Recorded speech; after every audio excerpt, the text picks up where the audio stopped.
Video start करने से पहले मैं आप सबको कुछ बताना चाहता हूं, वो इसलिए क्योंकि मुझे ऐसा लगता है कि आप सब लोग मुझसे काफ़ी ज़्यादा नाराज़ होंगे। मुझे ऐसा इसलिए लगता है क्योंकि मैं पिछले कुछ दिनों से वीडियोस अपलोड नहीं कर रहा हूं। इसकी वजह ये है कि मुझे नज़ला, ज़ुकाम और खांसी हो गई थी, जिस वजह से मैं बोल नहीं पा रहा था और मेरी आवाज़ भी नहीं निकल रही थी। और अभी भी आप सबको ये मालूम हो ही रहा होगा कि मैं कितनी मुश्किल से बोल रहा हूँ। यही वजह है कि मैं पिछले कुछ दिनों से रिकॉर्डिंग नहीं कर पा रहा था, क्योंकि मेरी आवाज़ ही नहीं निकल रही थी और मेरा गला खराब हो गया था। लेकिन आज जैसे ही मेरा गला ठीक हुआ है, तो आज मैंने 2 रिकॉर्डिंग करके आप सबको खुश करने के लिए 2 वीडियोस बनाई हैं। ये जो वीडियो आप देख रहे हैं, ठीक इसके 2 घंटों बाद मैं दूसरी वीडियो भी पब्लिक कर दूंगा। इसलिए अगर आपको उसका नोटिफिकेशन ना आए तो आप 2 घंटों बाद मेरे चैनल पर आकर वो वीडियो देख सकते हैं। मुझे उम्मीद है कि आप सब लोग मेरी सिचुएशन समझ गए होंगे, तो इसलिए बिना और ज्यादा टाइम वेस्ट करते हुए स्टार्ट करते हैं हमारा आज का ये एपिसोड। जैसा कि लास्ट एपिसोड में हमने देखा कि कमांडर जिया फैंग को बता रहे थे कि वो टेंटिकल मॉन्स्टर कितना ज्यादा खतरनाक है, और अगर एक बार वो अपनी नींद से उठ गया और लेक से बाहर आ गया तो वो हमारी पूरी बेस को डिस्ट्रॉय कर देगा। और अगर वो लीडर होंग के साथ हुई फाइट की वजह से अभी भी गुस्से में हुआ तो वो हम सबको नहीं छोड़ेगा। हो सकता है कि ये सभी एल्डर्स मिलकर भी उसे ना रोक पाए। ये सुनकर फैंग भी समझ जाता है कि कमांडर सही बोल रहे हैं, क्योंकि ये मॉन्स्टर बहुत ही ज्यादा पावरफुल है। कमांडर जिया भी फैंग को ये बता ही रहे थे कि तभी अचानक से उनके मॉनिटर पर डेंजर अलार्म एक्टिवेट हो जाता है। वो इसलिए क्योंकि अब वो मॉन्स्टर अपनी नींद से जाग गया है और वो बड़ी ही स्पीड के साथ लेक से बाहर आ रहा है। और ये डेंजर अलर्ट देखकर ऐसा लग रहा है जैसे कि वो मॉन्स्टर बहुत ही ज्यादा गुस्से में है। ये देखकर कमांडर जिया कहते हैं, लुओ फैंग, अब हमें चलना चाहिए। कमांडर जिया ने ऐसा इसलिए कहा क्योंकि अगर ये सभी वॉरियर्स मिलकर उस मॉन्स्टर को नहीं रोकेंगे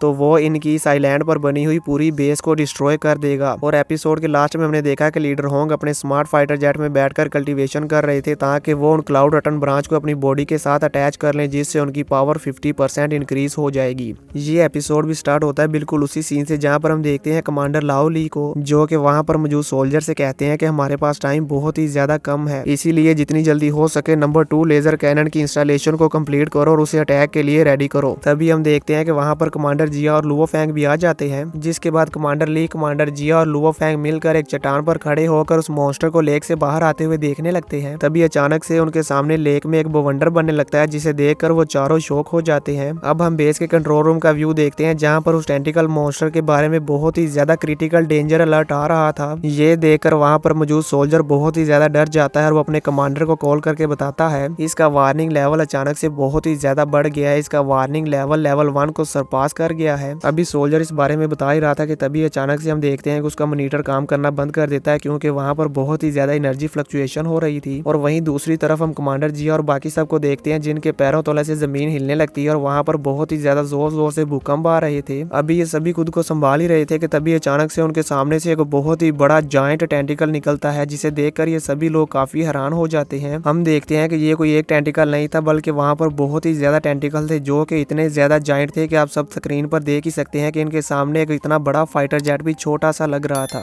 अब हम देखते हैं कि वो टेंटिकल वहां पर मौजूद सभी लेजर कैनन्स को डिस्ट्रॉय करने लगता है। ये देखकर लुओ फैंग समझ जाता है कि ये टेंटिकल ऐसा क्यों कर रहा है, और फिर लुओ फैंग हमें बताता है शायद वो जानता है कि ये लेजर कैनन हमारे लिए बहुत ही ज्यादा यूजफुल है। अगर हम इन्हें यूज करेंगे तो हम बहुत ही आसानी से उसे मार सकते हैं, इसीलिए वो हमारी लेजर कैनन को डिस्ट्रॉय कर रहा है। तो दोस्तों, अब आपको यहाँ से क्या मालूम हुआ कि ये टेंटिकल मॉन्स्टर बहुत ही ज्यादा स्मार्ट है, क्योंकि इसे पहले से ही पता है कि ये इंसान जो लेजर कैनन इस्तेमाल करेंगे ये मुझे मार सकती है, इसीलिए वो इनके यूज करने से पहले ही इन्हें डिस्ट्रॉय कर दे रहा है। अब हम देखते हैं कि लुओ फैंग और कमांडर भी एक लेजर कैनन के पास खड़े हुए थे, तभी वो मॉन्स्टर उनके पास वाली लेजर कैनन पर अटैक करके उसे डिस्ट्रॉय कर देता है। उस मॉन्स्टर के इस अटैक की वजह से कमांडर लाओ ली की जान जाने ही वाली थी कि तभी लुओ फैंग उन्हें बहुत ही ज्यादा स्पीड के साथ बचा लेता है। अब हम देखते हैं कि उस मॉन्स्टर ने उस लेक के आसपास मौजूद सभी लेजर कैनन्स को डिस्ट्रॉय कर दिया था, जिसके बाद हम वॉरियर वैंगटोंग को देखते हैं, जिन्हें उस मॉन्स्टर को ऐसा करते हुए देखकर बहुत ही ज्यादा गुस्सा आता है और वो उस पर अटैक करने के लिए जा रहे थे कि तभी एक वॉरियर उनके बाजू से पकड़कर उन्हें रोक लेता है। ये देखकर वॉरियर वैंगटोंग उससे कहता है कि तुम मुझे क्यों रोक रहे हो। ये सुनकर वो वॉरियर कहता है कि हमें पहले बेस की सिक्योरिटी को इंश्योर करना होगा, जिसके बाद तुम जो चाहो कर सकते हो। ये सुनकर वॉरियर वैंगटोंग भी समझ जाते हैं कि मैं जानबूझकर उस पर अटैक करने के लिए नहीं जा सकता, बल्कि जब वो मॉन्स्टर हमारी बेस पर अटैक करेगा तो मुझे उसके अटैक को रोककर हमारी बेस को बचाना होगा। जिसके बाद हम एल्डर फियोना को देखते हैं, जो कि वॉरियर ली शैन के पास आती है और उनसे कहती है कि क्या हमें आगे बढ़ना चाहिए, क्या हम भी आगे बढ़कर इस मॉन्स्टर पर अटैक करें। वॉरियर ये साइड एल्डर फियोना से कहते हैं पहले हमें देखना होगा, जब तक ये सभी एल्डर्स मिलकर आगे नहीं बढ़ते तब तक हम भी आगे नहीं बढ़ेंगे।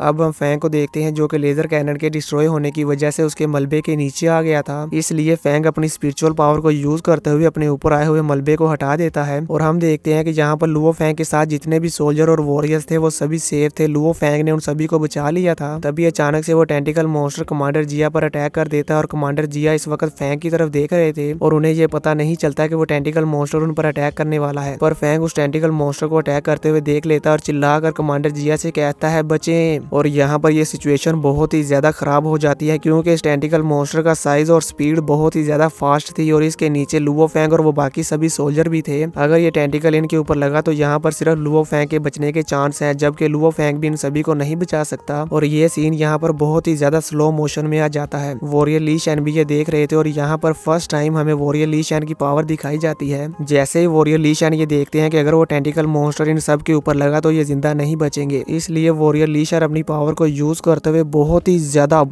ज्यादा स्पीड के साथ जाकर उस टेंटिकल मॉन्स्टर पर अटैक करते हैं और इसे पीछे जाकर वापस से लेक में फेंक देते हैं। यानी कि दोस्तों आप देख ही सकते हैं कि वॉरियर ली शैन की रफ्तार इतनी ज्यादा थी कि उन्होंने छोटे से मिली सेकंड में ही इतना फासला तय करके उस पर अटैक कर दिया और लुओ फैंग, कमांडर जिया और बाकी सबको बचा लिया। ये देखकर वहां पर मौजूद सभी वॉरियर्स काफी ज्यादा खुश हो जाते हैं। वॉरियर ली शैन भी जब देखते हैं कि वो सभी लोग सेफ हैं तो उन्हें भी ये देखकर राहत मिलती है। अब फैंग आगे आता है और कहता है एल्डर ली शैन, क्या हाल मास्टर अभी भी कल्टीवेशन कर रहे हैं? उनका वो प्रोसेस अभी तक कंप्लीट नहीं हुआ। ये सुनकर वॉरियर ली शैन उसे बताते हैं कि मुझे इसके बारे में मालूम नहीं, मैं सिर्फ इतना जानता हूँ कि अगर मैंने इस टेंटिकल मॉन्स्टर को नहीं रोका और ये इसी तरह हम पर अटैक करता रहा तो ये बहुत ही जल्द हमारी इस पूरी बेस को डिस्ट्रॉय कर देंगे।